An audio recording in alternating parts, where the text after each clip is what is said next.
Corona काल में चुनाव क्यों है ज़रूरी? क्या सरकार के पास कोई और रास्ता नहीं था? तीसरी लहर में चुनाव कितना सही? नमस्कार, न्यूज़ डेस्क डीके में आपका स्वागत है। मैं हूं धीरज और आज हम बात करेंगे देश भर में 5 राज्यों में होने वाले फरवरी और मार्च में चुनाव के बारे में। क्या चुनाव आयोग ने घोषणा कर दी है यूपी जो सबसे अहम राज्य है उसमें चुनाव की?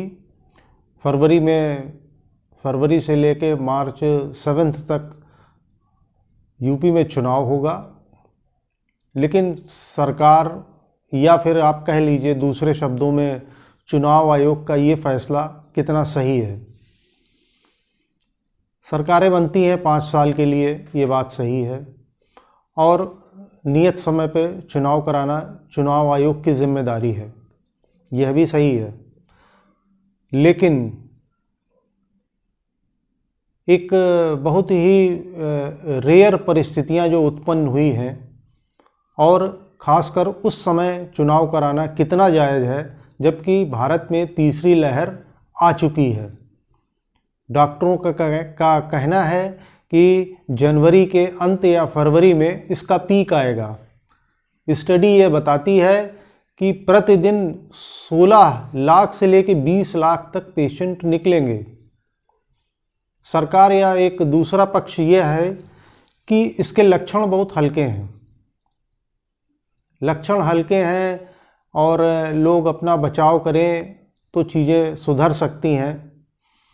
ऐसे में सवाल ये उठता है कि जिस तरह से जो दिख रहा है, स्वास्थ्य कर्मचारी हों चाहे जो भी पब्लिक डीलिंग में काम करते हों, बुरी तरह प्रभावित हो रहे हैं। एम्स जैसे हॉस्पिटल्स में, सफदरजंग जैसे दिल्ली के बड़े हॉस्पिटल्स में, या फिर देश के बड़े बड़े हॉस्पिटल या कहीं भी जहाँ पे भी सार्वजनिक जगहें हैं, उसमें सैकड़ों की संख्या में डॉक्टर एक साथ संक्रमित हो रहे हैं।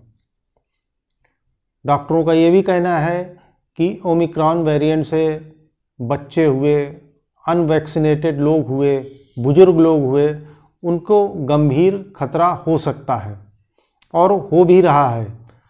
वहीं स्वास्थ्य कर्मचारी जब संक्रमित हो जाएंगे तो हफ्ते 10 दिन तक वो अपनी सेवाएं नहीं दे सकेंगे। ऐसे में स्वास्थ्य व्यवस्थाएं चरमराएंगी, ये तय है। अगर ओमिक्रॉन वेरिएंट पूरी तरह से ख़त्म हो जाए, उसके बाद अगर चुनाव कराया जाता तो इसमें क्या गलती होती? क्यों नहीं इस पहलू के विषय में सोचा गया? क्योंकि लोगों की जान की भी एक कीमत होती है। हम रहेंगे तो लोकतंत्र रहेगा। अगर किसी के जान पर बन पड़ेगी तो शायद वो वोट न देने जाए। और फरवरी में चुनाव है और फरवरी में ही पीक आने का समय भी है। ऐसे में बड़ा यह विचारणीय प्रश्न है कि ये चुनाव आयोग का यह कदम कितना सही है। चुनाव आयोग ने जैसा कि कहा है कि कोविड गाइडलाइंस के तहत चुनाव कराए जाएंगे, पोलिंग बूथ्स को बढ़ाया जाएगा, जो बुजुर्ग लोग हैं उनको घर में उनसे वोट डलवाया जाएगा,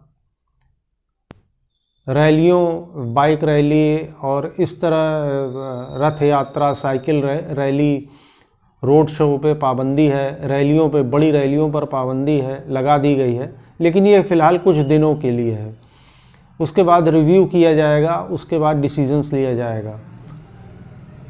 पहले चुनाव आयोग ने सभी राजनीतिक दलों से बातचीत की थी, जिसमें कि यह नतीजा निकला कि सभी दल ये चाहते थे कि तय समय पर चुनाव हो। और लेकिन वहीं दूसरा सवाल यह उठता है, जो परिस्थितियां हैं, ऐसे में चुनाव कराना कितना जायज़ है? आज हम एक बहुत ही अपवाद सिचुएशन में फंसे हुए हैं, एक्सेप्शनल सिचुएशन में हैं कि एक तरफ कोरोना है और एक तरफ चुनाव।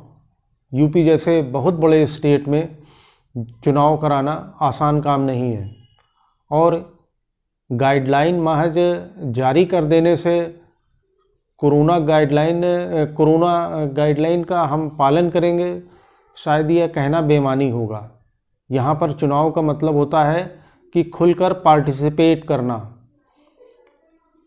निश्चित रूप से इसका प्रभाव देखने को मिलेगा, जो कि कोरोना स्प्रेडर के रूप में जितने भी पॉलिटिकल जो रैलियां होंगी आगे, उन सब में देखने को मिल सकता है।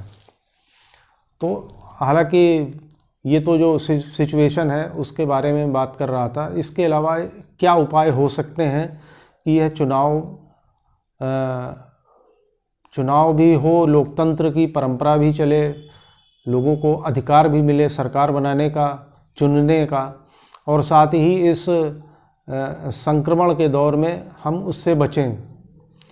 मुझे ऐसा लगता है कि सरकार के पास विधायी शक्ति होती है, और वो अगर चाहे कमिटमेंट हो तो कुछ ऐसे कानून बना सकती है कि 5 साल पूरा होने के बाद 6 महीना 1 साल के लिए चुनाव को टाला जा सके।